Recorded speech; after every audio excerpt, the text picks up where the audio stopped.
On commence, Inch'Allah Ta'ala, Alhamdulillahi Rabbil Alamin, wa salatu wa salamu ala ashrafil anbiya'i wal mursalin, nabiyyina Muhammad wa ala alihi wa sahbihi ajma'in, amma ba'd. Assalamu alaikum wa rahmatullahi wa barakatuh. Donc, dernier cours, on avait vu le dua, on a vu l'invocation. Quels sont les deux types d'invocation qu'on a vus? Quels sont les deux types de dua qu'on a vus au dernier cours?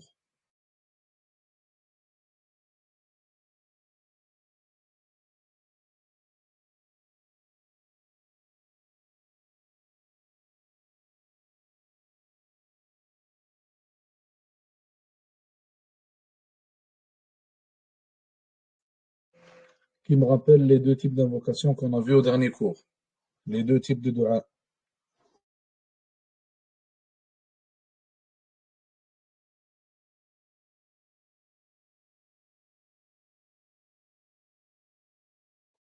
Dua ou l'ibada. Qu'est-ce que c'est? Qu'est-ce que dua ou l'ibada? Qu'est-ce que dua ou l'ibada?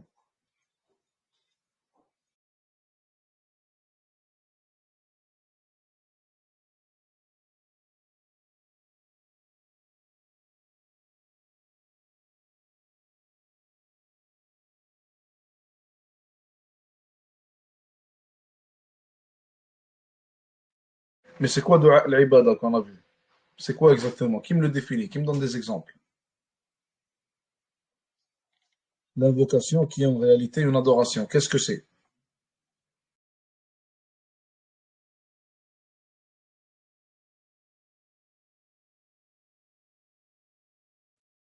Non, c'est pas ça. On a dit que dua l'ibada, c'est les adorations que l'on fait, telles que la prière, telles que le jeûne, telles que le hajj, etc. Pourquoi est-ce que ces adorations, on les compare à l'invocation? Pourquoi est-ce que ces adorations sont comparables à l'invocation?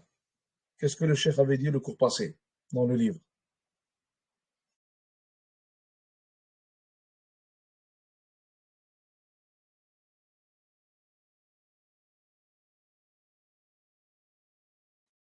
Exactement. Celui qui fait ses adorations, alors en réalité, c'est comme s'il était en train de faire des invocations et de demander à Allah Azza wa Jal son pardon, sa miséricorde, etc. Deuxième type de dua, dua ul mas'ala. Deuxième type d'invocation, l'invocation de la demande. Qu'est-ce que ça signifie? Comment est-ce qu'on l'avait expliqué le cours passé?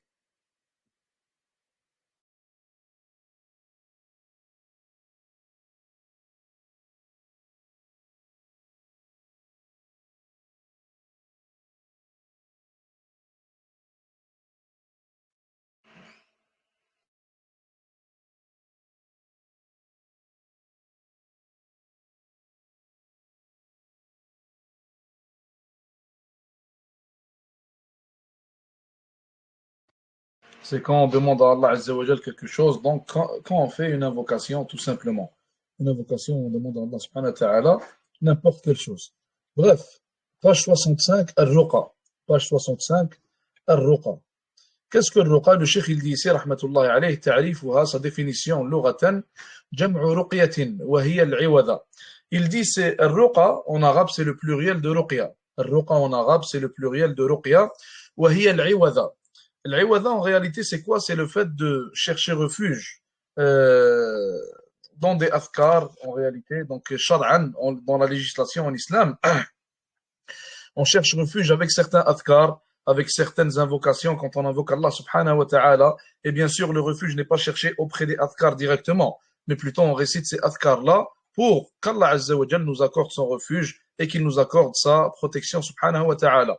Donc, hiya al-iwada d'une manière générale, c'est le fait de chercher refuge auprès de quelque chose. Et shar'an, et sa définition shar'an en islam, la définition de al-ruqa en islam, hiya ayatun wa adhkarun wa ad'iyatun tuqra'u ala al-marid. Al-ruqya en islam, ce sont des versets, ce sont des adhkar aussi, et ce sont des ad'iyas, ce sont des invocations qu'on va réciter sur la personne qui est malade, ou alors que la personne qui est malade elle-même va réciter. Donc pourquoi est-ce qu'elle va les réciter? Elle va les réciter pour chercher en réalité la guérison auprès d'Allah subhanahu wa ta'ala ou alors pour chercher la protection auprès d'Allah azza wa jal. Donc celui qui fait la ruqya peut être une personne qui est déjà malade, donc elle l'a fait pour guérir, ou alors elle peut être une personne qui n'est pas malade, mais qui fait مثلا certains adhkar pour avoir la protection d'Allah Azza wa Jal. مثلا un exemple, les adhkar du soir, les adhkar du matin, ce n'est pas seulement les gens qui sont malades qui les font, mais plutôt la plupart des gens aussi qui ne sont pas malades font ces adhkar-là. Et ces adhkar sont une demande de protection, une recherche de refuge auprès d'Allah Azza wa Jal, qu'on soit malade ou non. Aqsamuha, les types de ruqya. Aqsamuha. Hiya qisman. Donc la ruqya se divise en deux types. Hiya qisman. La ruqya se divise en deux types. Premièrement, ruqyatun mashru'a et deuxièmement, ruqyatun mamnu'a. Le premier type de ruqya, c'est un type de ruqya qui est valide et qui est légiféré. Le premier type de ruqya est un type de ruqya qui est valide et légiféré, donc qui est accepté islamiquement. Ce n'est pas des innovations, il n'y a pas de shirk dedans, il n'y a rien de haram dedans, c'est un type de ruqya qui est accepté islamiquement, qu'on va voir, Inch'Allah Ta'ala, dans quelques instants.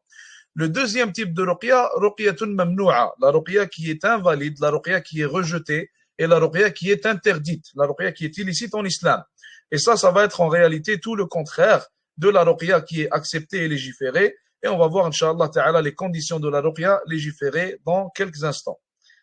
Donc, il commence par dire ici, al-ruqyatul mashru'a, pour ce qui est de la ruqya légiférée. هي ما توفر فيها ثلاثة شروط بإجماع العلماء. Donc, les savants ont consenti que si ces trois conditions sont présentes dans une ruqya, alors cette ruqya est considérée comme étant légiférée.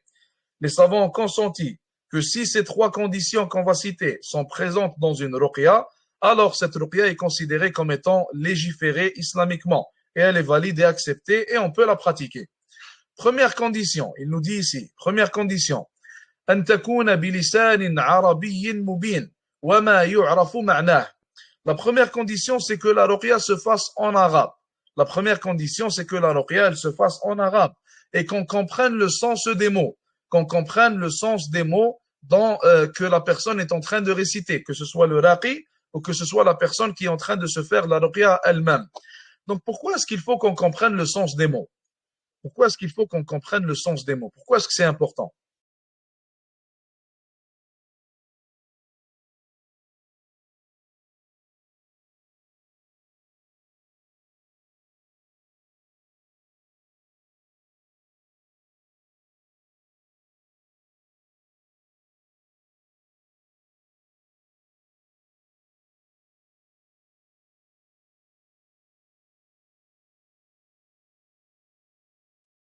Parce que sinon, le raqi pourrait dire n'importe quoi dans quel sens?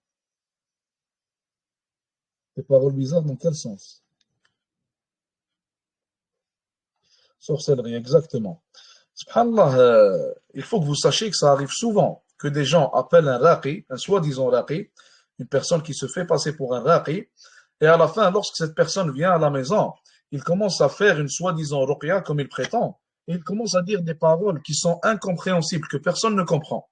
Donc, si jamais quelqu'un appelle un raqi à la maison, et il voit que ce raqi commence à dire des paroles que personne ne comprend, alors la chose à faire, c'est de le sortir tout de suite de la maison, sans attendre. Parce que les personnes qui font ça habituellement, ce qu'ils sont en train de faire, c'est de la sorcellerie. Ils sont en train de faire du sihr, wal iyadu billah.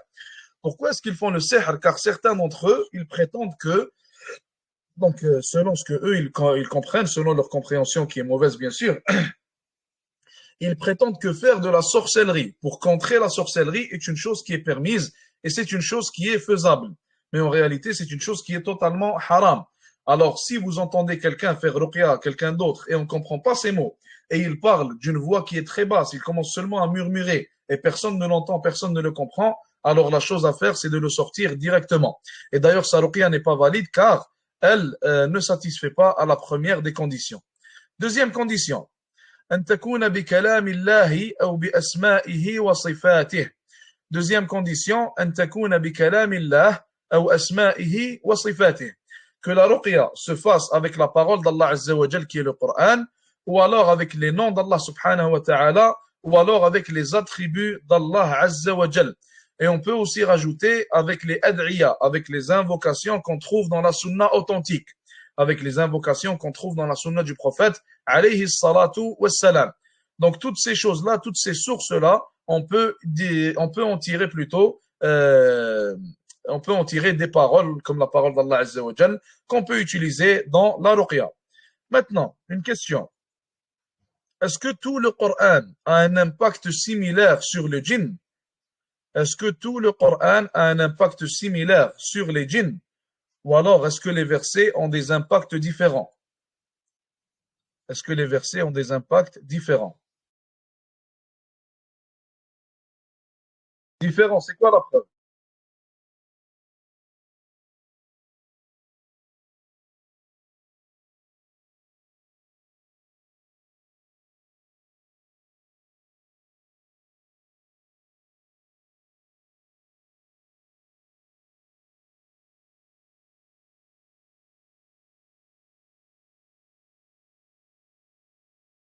Allah Azza wa Jal, quand le prophète alayhi salatu salam, ils lui ont fait de la sorcellerie, Allah subhanahu wa ta'ala a révélé Qul a'udhu bi rabbil falaq et il a révélé Qul a'udhu bi rabbin nas.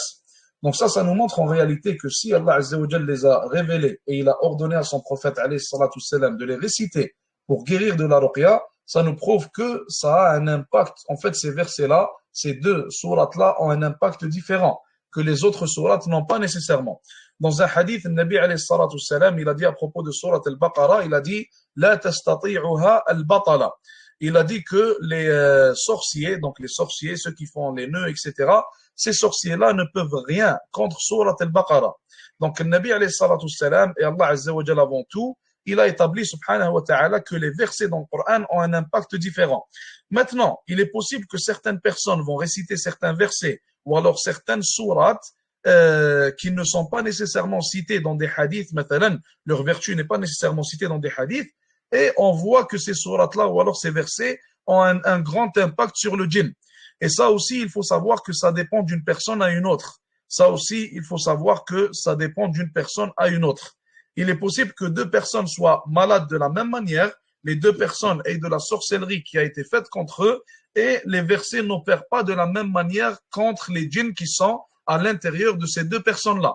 Mais plutôt, certains versets ont un grand impact sur la première personne sans nécessairement avoir le même impact sur la deuxième personne.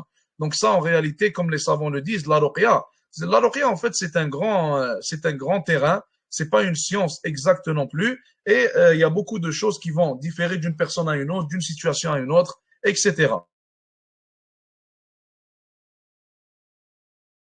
Troisième condition. Troisième condition. ألا يعتمد عليها اعتمادا كليا بل يعتقد أن الرقية لا تؤثر بذاتها بل بتقدير الله تعالى. La troisième condition, c'est qu'il ne faut pas avoir le tawakkul complet sur la ruqya. Et il ne faut pas que le cœur soit attaché complètement à la ruqya en oubliant Allah Azza wa Jal. En réalité, il faut savoir que la ruqya n'a aucun impact si Allah Azza wa Jal désire qu'elle n'ait aucun impact. Et il faut savoir que la ruqya, même si tu vas lire 2 versets, 3 versets, elle aura énormément d'impact si Allah Azza wa Jal désire qu'elle ait un impact. Donc en réalité, la guérison vient d'Allah subhanahu wa ta'ala et ça, il ne faut pas l'oublier. Et malheureusement, certaines personnes, lorsqu'elles se retrouvent en difficulté, lorsqu'elles se retrouvent en situation difficile, alors leur cœur va s'attacher à autre qu'Allah Azza wa Jal et il va s'attacher à toute chose qu'ils pensent qu'elle puisse en réalité les sauver. Donc lorsqu'ils vont voir un raqi, ils vont entendre que ce raqi-là, beaucoup de gens, alhamdulillah, par la grâce d'Allah Azza wa Jal, ont été guéris. Allah Azza wa Jal l'a utilisé en bien beaucoup de fois. Alors ils vont s'attacher à ce raqi-là et leur cœur va s'attacher à lui sans s'attacher à Allah Azza wa Jal. Et ça, c'est une erreur fatale. Ça, en réalité, c'est une erreur fatale. Le fait de s'attacher au asbab sans s'attacher à Allah Azza wa Jal est une erreur fatale qui peut, wal'iyadu billah, mener vers de grands problèmes en réalité vers le futur, ou plutôt dans le futur. Donc ça peut commencer comme ça et ça peut mener, wal'iyadu billah, un jour vers l'association majeure qu'Allah Azza wa Jal nous en préserve. Donc, troisième condition, que la personne, son cœur ne soit pas attaché de manière complète au asbab, mais plutôt qu'elle sache qu'Allah Azza wa Jal est celui qui guérit et c'est celui qui décide de tout. Al-ruqyatul mamnu'a. Maintenant, pour la ruqya qui n'est pas légiférée, qui est illicite. Al-ruqyatul mamnu'a. هي التي اختل فيها شرط أو أكثر من شروط الرقية المشروعة. Donc, tout simplement, il faut regarder les trois conditions qu'on a citées ici. Si l'une des conditions n'est pas respectée, ou alors plus qu'une des conditions n'est pas respectée, alors la ruqya est considérée comme étant invalide et illicite, tout simplement. الدليل من السنة على الرقى, donc la preuve dans la sunna que la ruqya est légiférée en islam, le Nabi alayhi salatu salam, il a dit Inna ar-ruqa wa at-tama'ima wa at-tiwalata shirkun. Ici, le Nabi alayhi salatu salam, il a dit les ruqya et les tama'im, qu'on va voir inshallah ta'ala, et tiwala font partie de l'association. Ils font partie de l'association. Donc, quand vous lisez ce hadith-là seulement, sans lire le hadith qui suit, qu'est-ce que vous comprenez? On est en train de parler de ruqya depuis tout à l'heure, on parle de ruqya légiférée, de ruqya non légiférée, et là on lit un hadith où le prophète alayhi salatu salam, il nous dit que la ruqya c'est du shirk. Donc tout ce qu'on était en train de lire, pourquoi est-ce qu'on le lisait?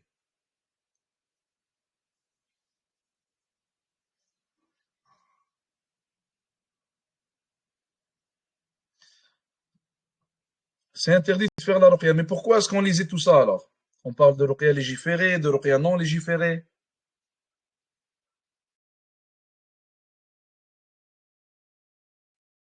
Exactement. Ce hadith-là nous parle de ruqya al-mamnou'a, la ruqya qui est illicite, la ruqya qui n'est pas acceptée. Est-ce que vous comprenez maintenant le danger de ne pas combiner tous les hadiths qui parlent d'un même sujet? Pour ça qu'on répète souvent, et on n'arrête pas de le répéter, que Ahlus Sunnah wal Jama'a, contrairement aux Mubtadi'a, contrairement aux innovateurs, on regroupe tous les hadiths qui parlent d'un seul et même sujet. Donc, par exemple, la ruqya, on va regrouper tous les hadiths qui parlent de la ruqya pour avoir une compréhension globale de tout ce que le Nabi alayhi salatu salam voulait nous dire. Mais si quelqu'un, de par son ignorance, car il n'a pas de science religieuse, il n'a pas de bagage, ou alors quelqu'un qui est un innovateur qui veut suivre ses désirs, il va nous dire quoi? Il va voir un seul hadith et il va nous dire la ruqya, elle est complètement du shirk. Ou alors il ne va rien comprendre. Il va voir un hadith où ça parle du fait que la ruqya est du shirk. Il va voir un autre hadith où ça parle du fait que la ruqya, elle est acceptée. Et il ne va rien comprendre. Il va penser qu'il y a des contradictions dans la science du hadith. Alors qu'en réalité, non. Il y a des types de ruqya qui sont illicites, qui ne sont pas acceptés. Il y a d'autres types de ruqya, comme on vient de voir, qui sont acceptés tout simplement. Pour ça qu'il ne faut pas s'aventurer dans la science religieuse si on n'a pas le bagage pour. Beaucoup de gens vont rentrer, ils vont lire un hadith. Après ce hadith-là, il va avoir une certaine idée, une certaine croyance basée sur le hadith, alors que premièrement, il l'a mal compris. Deuxièmement, il ne sait pas et il ne connaît pas les autres hadiths qui parlent du même sujet. Et ça, c'est très dangereux, comme vous le voyez. Donc maintenant, lorsqu'on lit le deuxième hadith, le Nabi alayhi salatu salam, il dit quoi? I'ridu alayya ruqakum, la ba'sa bir ruqa, ma lam yakun fihi shirk. Le Nabi sallallahu alayhi wa sallam, il a dit, exposez-moi, montrez-moi vos ruqya. Donc récitez-moi vos ruqya. Et il n'y a aucun mal en la ruqya tant qu'elle ne contient pas du shirk. Tant qu'elle ne contient pas du shirk. Donc de ce hadith-là, de ce deuxième hadith, qu'est-ce qu'on tire encore une fois? À la fin du hadith, le Nabi alayhi salatu salam, il dit, il n'y a aucun mal dans la ruqya tant qu'elle ne contient pas de shirk. Qu'est-ce qu'on tire de ce hadith?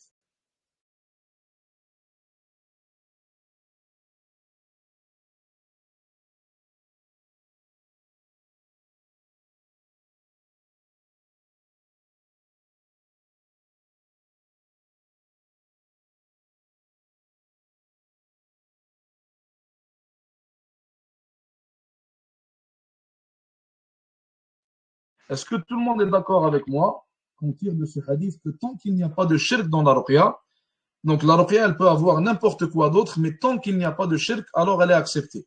Est-ce que tout le monde est d'accord?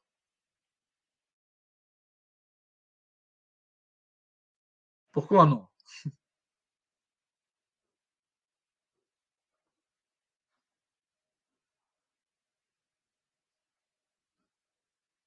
Vous n'êtes pas tombé dans le piège. Subhanallah. Ok. Regardez. Nabi alayhi salatu salam, il a dit tant qu'il n'y a pas de shirk dans la ruqya, elle est acceptée. Est-ce que ça signifie que s'il y a une chose haram, mais qui n'est pas du shirk, la ruqya, elle est acceptée? La réponse, bien sûr, c'est non. La réponse, bien sûr, c'est non. Donc, Nabi alayhi salatu salam nous parle de shirk. Pourquoi? Pour nous citer en fait la chose la plus grave. Il nous a cité la chose la plus grave, sallallahu alayhi wa sallam. Ça ne veut pas dire que s'il y a d'autres choses qui sont moins graves, comme une chose haram, maintenant dans la ruqya, qu'elle devient permise. Bien sûr que non. La réponse est non. Donc, la ruqya, tant qu'elle n'a pas en réalité, tant qu'elle n'inclut pas une chose qui est contraire à la législation, alors elle est acceptée tout simplement et elle doit satisfaire aux trois conditions qu'on a citées tout à l'heure. Maintenant, at-tama'im. Maintenant, at-tama'im. At-tama'im jam'u tamima. Donc, at-tama'im, je vais vous le décrire parce que j'ai pas le mot en français. Si quelqu'un là, Inch'Allah Ta'ala, ça pourrait beaucoup nous aider. Donc, at-tamima, en réalité, c'est quoi? C'est une chose qu'on va coller au cou, mathalan, et qui va contenir des fois des versets, ou alors contenir des fois un certain œil, comme vous le voyez, j'ai oublié comment il l'appelle, l'œil bleu là. Donc, ça, c'est ce qu'on appelle une tamima. Ça, c'est ce qu'on appelle une tamima, une amulette. Barakallahu fik, jazakallahu khair. Donc là, normalement, vous avez compris, Inch'Allah Ta'ala. Et l'œil, il l'appelle l'œil de Fatma, exactement. Donc, at-tama'im. Qu'est-ce que tama'im? Le cheikh nous dit ici la définition de tamima dans la langue arabe, ou plutôt la définition de tama'im. At-tama'im, c'est le pluriel de tamima. At-tama'im, c'est le pluriel de tamima. Et dans la législation, ما يعلق بأعناق الصبيان وغيرهم لدفع العين.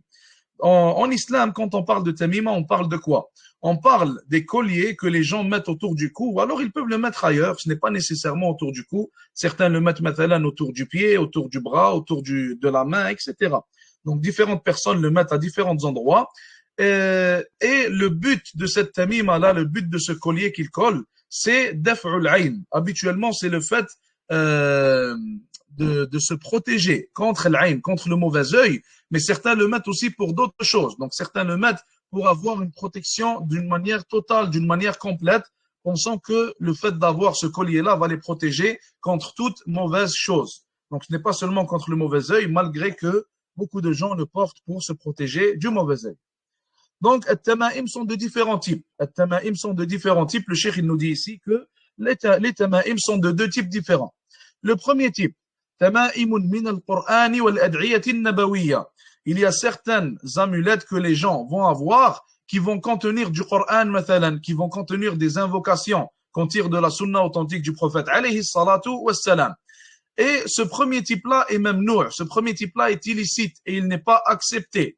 Malgré que certains savants l'ont accepté. Malgré que certains savants l'ont accepté. Mais Inch'Allah Ta'ala, l'opinion correcte est qu'il est mamnou', il est rejeté, il est illicite et il ne faut pas porter de telles choses. وَالصَّحِيحُ فِيهَا الْمَنْعُ لِوُجُوهٍ ثَلَاثَةٍ. Le cheikh il dit ici, et l'opinion la plus correcte, c'est que c'est rejeté et c'est invalide et c'est illicite en islam dû à trois raisons. Dû à trois raisons. Premièrement, عموم النهي عن التمائم ولا يوجد مخصص للعموم.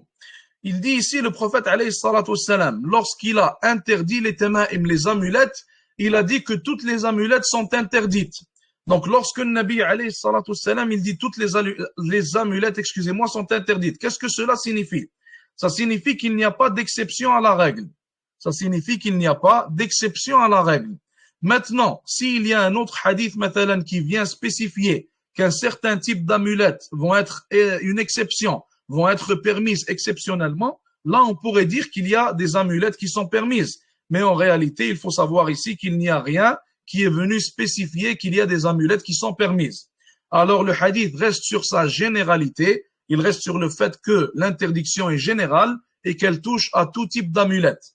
Soi-disant que ce soit les amulettes qui contiennent le Coran ou alors les amulettes qui contiennent le shirk, elles prennent toutes plutôt le même jugement. Deuxièmement, deuxième raison, سد الذريعة فإنها تفضي إلى تعليق ما ليس مباحا. Deuxièmement, fermer la porte au shirk et fermer la porte à tout mal. Donc le fait de porter des amulettes qui contiennent le Coran ou alors des invocations de la sunna, ça pourrait être une bonne chose. Mais certaines personnes pourraient, avec le temps, commencer à développer certaines innovations et commencer à porter des amulettes contenant d'autres paroles. Et certains, subhanallah, certains le font dans dans certains pays musulmans. Ils vont commencer par porter des amulettes où il y a le Coran, il y a des ad'iyas, et par après, ils vont commencer à porter des amulettes où il y a des écritures qu'ils ne connaissent même pas, ils ne comprennent même pas. Et en réalité, ces écritures sont, ou plutôt relèvent du shirk, de l'association majeure qu'Allah Azza wa Jal nous en préserve. Donc, deuxième raison, fermer la porte à ce mal-là. Fermer la porte à tout le mal qui peut survenir dû à cette raison, dû au fait qu'il porte des amulettes où il y a le Coran et des ad'iyas légiférés. Troisièmement, أنها ستكون عرضة للامتهان عندما يدخل من علقها الخلاء لقضاء حاجته. Troisième raison, c'est que lorsqu'une personne porte une telle amulette qui contient du Coran ou des ad'iyas du prophète alayhi salatu wassalam, alors en réalité, la personne va inévitablement devoir rentrer aux toilettes. Et lorsque la personne rentre aux toilettes et elle porte ses amulettes, bien sûr, ceci est une chose qui est très mauvaise, c'est une chose qui est interdite. Et en réalité, c'est une humiliation entre parenthèses contre les muqaddasat, contre le Coran, par exemple, contre les ad'iyas du prophète, alayhi salatu wassalam. Donc, dû à cette raison-là aussi, ce genre d'amulettes-là sont interdites tout simplement. Est-ce que pour l'instant, tout le monde a compris? Même en ce qui concerne les bagues, oui. Par exemple, une bague où c'est écrit La ilaha illallah, ça prend le même jugement.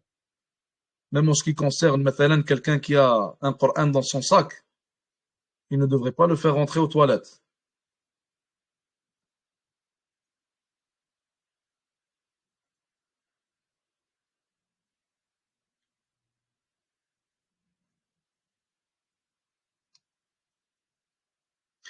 Des gens mettent des versets ou des noms d'Allah dans la voiture et croient qu'à cause de cela, Allah Azza wa Jal va les protéger, va protéger leur voiture, ils n'auront pas d'accident. Oui, ça c'est considéré comme étant des amulettes. Oui, c'est considéré comme étant des amulettes et bien sûr c'est haram. Ce n'est pas du shirk asghar de penser que ça va être une cause. Ça c'est à vous de me dire. Moi je vous ai cité la règle. Est-ce que les amulettes sont considérées comme étant du shirk asghar ou alors du shirk akbar? Est-ce que les amulettes sont considérées comme étant de l'association mineure ou alors de l'association majeure?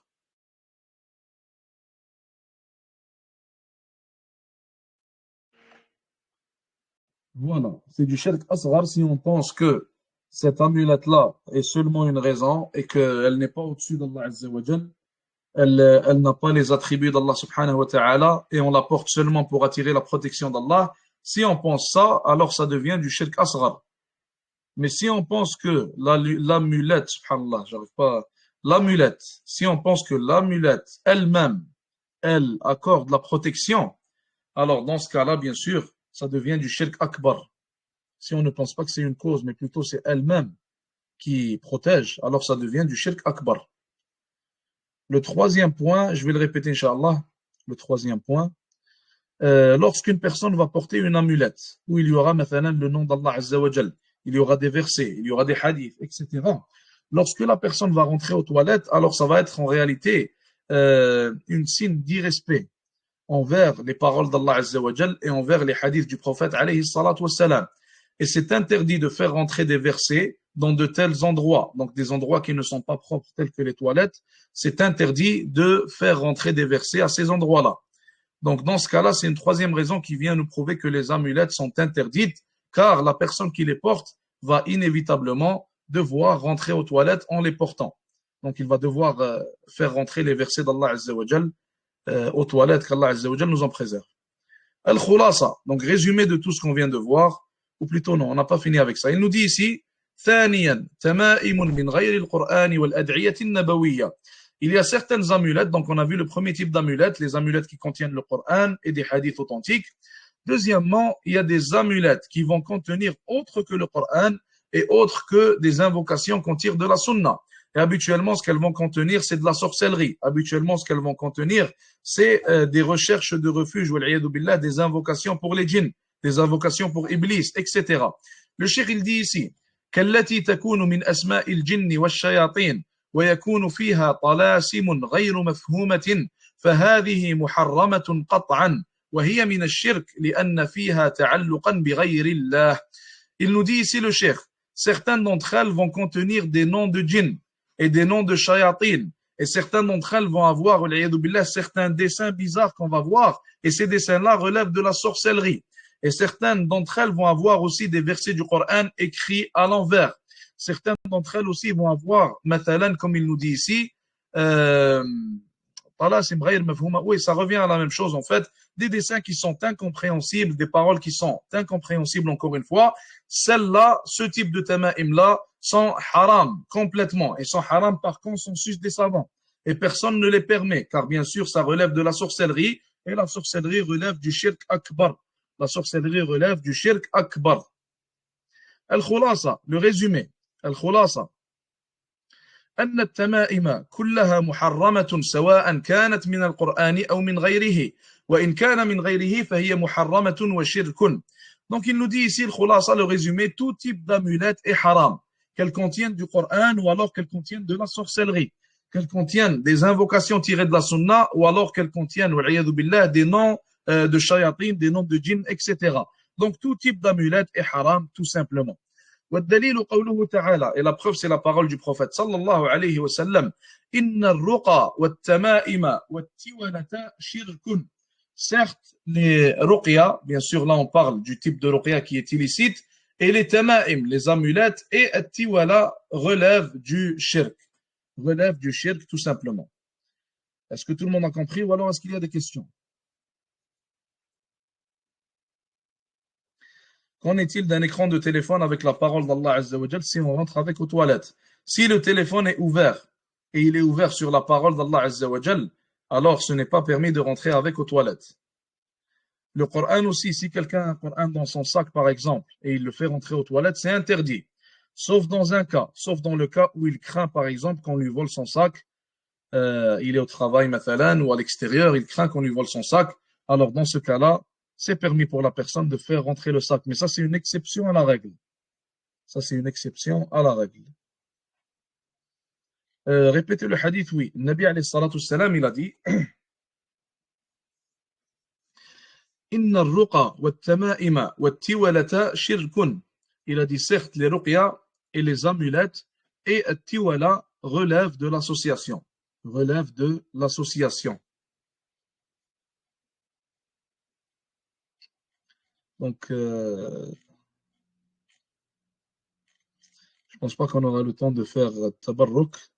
Donc, est-ce qu'il y a des questions ou alors tout le monde a compris?